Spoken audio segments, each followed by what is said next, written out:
Mənə dedin o xoş sözləri kiməsə daha demə.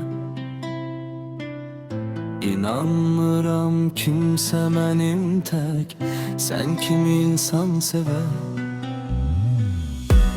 Nə dediyin o xoş sözləri kiməsə daha demə. İnanmıram kimsə mənim tək, sən kimi insan sevər. Ötüb keçən o xoş günlər dünəndə qaldı.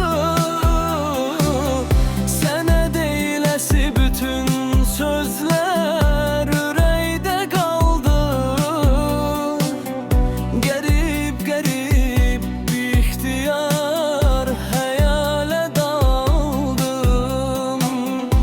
Unutmusan sən məni çoxdan, vəfasız insan.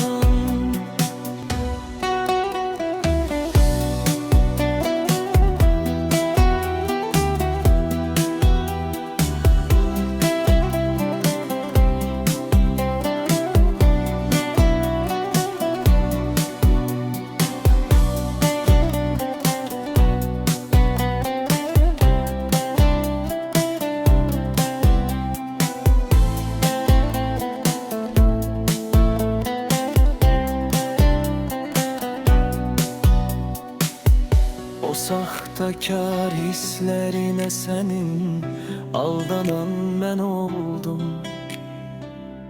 Qədir bilməyənin yollarına boylanan mən oldum. O saxtakar hisslərinə sənin aldanan mən oldum. Qədir bilməyənin yollarına boylanan mən oldum. Ötüb keçən o xoş günlər dünəndə qaldı. Sənə deyiləsi bütün sözlər ürəkdə qaldı. Qərib bir ixtiyar xəyalə daldım.